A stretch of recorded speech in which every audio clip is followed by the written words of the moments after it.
নয়। শোনো, এই পাপ যদি ক্ষমা হয়ে যায় আল্লাহ হবেন অত্যাচারী। এই পাপ যদি ক্ষমা হয়ে যায় আল্লাহ হবেন অত্যাচারী। আল্লাহ বলেছেন আমার উপরে আমি আল্লাহ অত্যাচার হারাম করেছি, আমি অত্যাচার করব না। আব্দুর রাজ্জাক সাহেব, তাহলে ক্ষমা হবে কিভাবে? রিকশাওয়ালাকে খুঁজে বের করতে হবে, হাত ধরে বলতে হবে, ও রিকশাওয়ালা, আমি বুঝতে পারিনি গো, তোমাকে এক থাপ্পড় মারা আমার ভুল হয়েছে, তুমি আমাকে মাফ করো। এই কথা বলা ছাড়া ইহকালে পরকালে কোথাও আর ক্ষমা নেই। আশ্চর্য পাপ, মানুষের সাথে জড়িত পাপ। তুমি তো আর বুঝতে পারছো না চেয়ারম্যান, মেম্বার, এমপি, মন্ত্রী কত বিপদে আছে।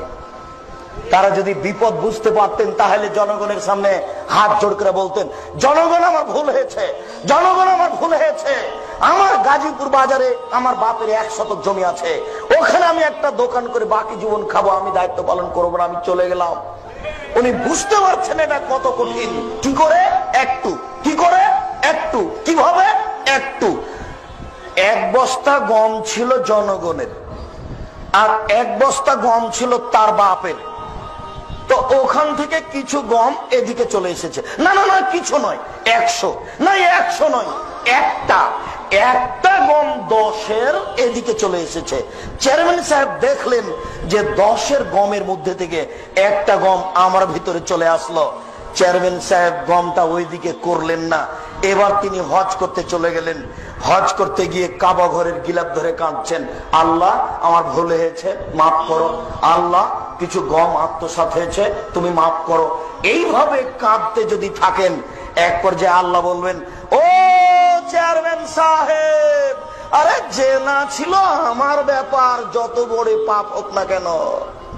ও চেয়ারম্যান সাহেব, সুদ ছিল আমার ব্যাপার, যত বড় পাপ হোক না কেন। গম যে আমার নয় গো, গম যে জনগণের, আমার কাছে ক্ষমা হবে না, জনগণের কাছে ফিরে যাও।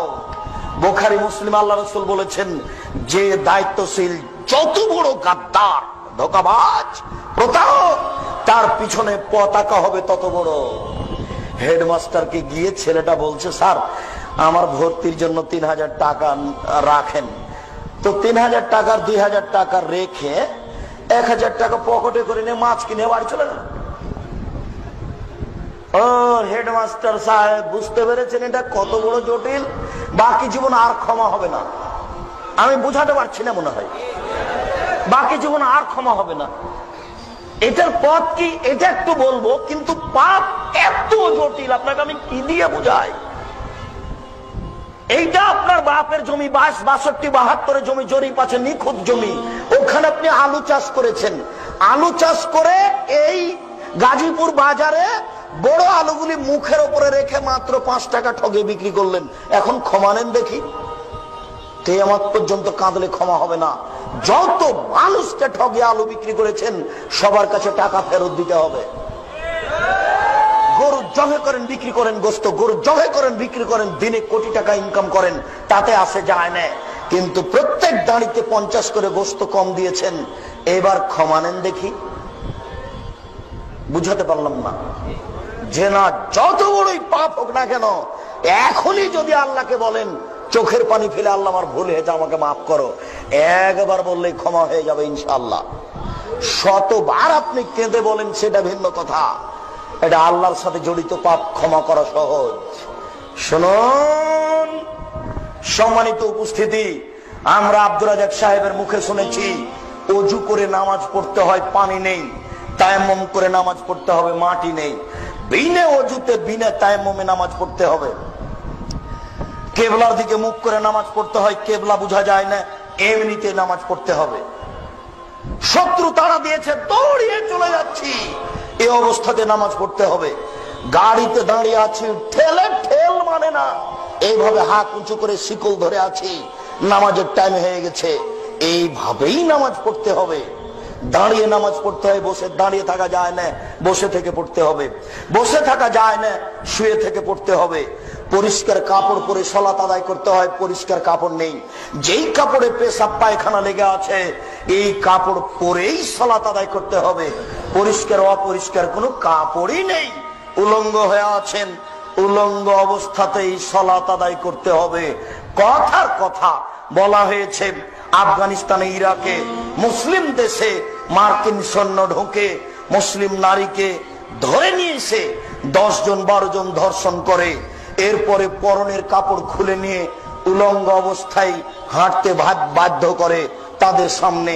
এই উলঙ্গ অবস্থায় যদি নামাজের টাইম হয়ে যায়, তাহলে মার্কিন সৈন্যের সামনে উলঙ্গ অবস্থাতেই এই মহিলাকে নামাজ পড়তে হবে, পড়তেই হবে। আপনাকে আমি কি দিয়ে বুঝাই নামাজ কি জিনিস? আপনাকে আমি কি দিয়ে বুঝাই নামাজ কি জিনিস? আপনাকে আমি কি দিয়ে বুঝাই নামাজ কি জিনিস?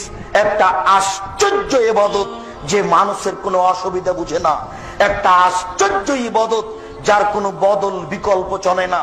আমি অসুস্থ, একে টাকা দিলাম, ও হজ করলো, হজ আমার হয়ে গেল। এ দেখেন হজের বিকল্প চলে, নামাজের চলে না। আমি অসুস্থ, ফকিরকে খাওয়ালাম, সকাল সন্ধ্যা রোজা থাকলো, রোজা আমার হয়ে গেল।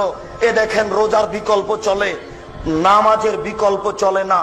আশ্চর্য ধরনের ইবাদত। ইমাম আবু হানিফা রাহিমাহুল্লাহ বলেছেন, কেউ যদি অলসতা করে 1 ওয়াক্ত নামাজ ছেড়ে দেয়, তাহলে তাকে জেলখানায় বন্দি করে পিটিয়ে নামাজ পড়াতে হবে। ইমাম আহমদ ইবনে হাম্বল রাহিমাহুল্লাহ বলেছেন, কেউ যদি অলসতা করে 1 ওয়াক্ত নামাজ ছেড়ে দেয়, তাহলে তাকে কুরবানি করতে হবে। কি দিয়ে বুঝাই? সম্মানিত উপস্থিতি, বলছিলাম নামাজ যত বড়ই কঠিন ইবাদত হোক না কেন, এই লোকটার বই 70 বছর একদিনও নামাজ পড়েনি, আজকে বলছে আল্লাহ আমার ভুল হয়েছে, আমি আজ থেকে নামাজ ধরবো, আল্লাহ তুমি আমাকে মাফ করো। এই কথাটা বলেই মারা গেছে, ইনশাআল্লাহ জান্নাত পাবে। বলেন কেন দেখি? নামাজ কার সাথে জড়িত? আল্লাহর সাথে জড়িত। এই ছেলে, তোমার বাপ তোমার বড় ভাইকে জমি দিয়েছে, তোমাকে দেয়নি, এবার বলো তোমার বাপের কি হবে? আর জান্নাত হবে না।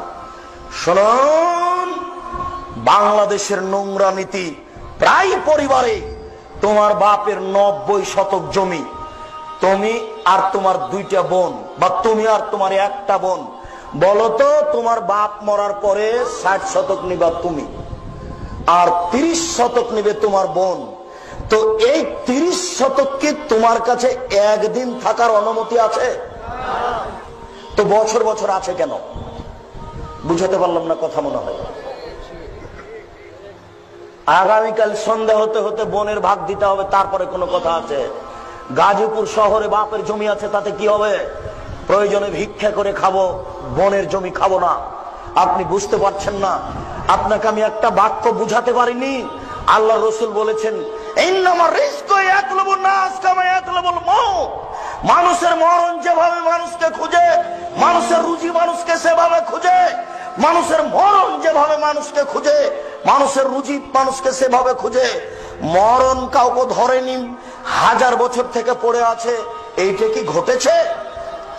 মরেনি এমন কোন মানুষ কি আছে? মরণ যেমন মানুষকে খুঁজে, মানুষের রুজি তেমন মানুষকে খুঁজে। পৃথিবী সৃষ্টির 50,000 বছর পূর্বে আপনার রুজি যা লেখা হয়েছে, যেদিন আপনি মায়ের পেটে 43-4 মাস, সেই দিন রুজি আবার ওটাই লেখা হয়েছে। এই ছেলে শোনো, তোমার বাপ 6 মাস হলো কিছু খায় না, শুধু ফলের রস খায়, কিছুই খায় না, বলো বেঁচে আছে কেন? শোনো, রুজি শেষ হয়ে গেছে, হায়াত বাকি আছে, এই জন্য বেঁচে আছে। কিছুই যদি না খায় তবু বেঁচে থাকবে। এবার শোনো, এই ছেলে, তোমার বাপ খালি বেশি বেশি খেতে চাচ্ছে, তোমার মা এখনই দিয়ে আসলো, আবার বলছে আমাকে ক্ষুধা লেগেছে, খেতে দাও তো। এটা কেন বলো? তোমার বাপের হায়াত শেষ হয়ে গেছে, রুজি বাকি আছে। একটা চাউল বাকি রেখে মারা যাবে না। আমি বুঝাতে পারছি না। একটা চাউল বাকি রেখে মারা যাবে না। যেই চাউল নির্ধারণ হয়েছে পৃথিবী সৃষ্টির কতদিন পূর্বে? 50,000 বছর পূর্বে। ওটা আবার রেনু করা হয়েছে কখন?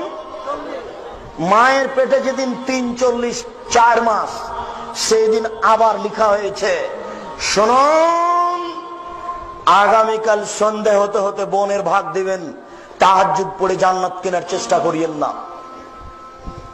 আগামীকাল সন্ধ্যা হতে হতে শ্বশুরকে মোটরসাইকেল ফেরত দিও, কাপুরুষের পরিচয় দিও না, লজ্জা করিও, লজ্জা থাকা উচিত, লজ্জা করিও, বক্তব্যের সাথে মুনাফিকি করো না।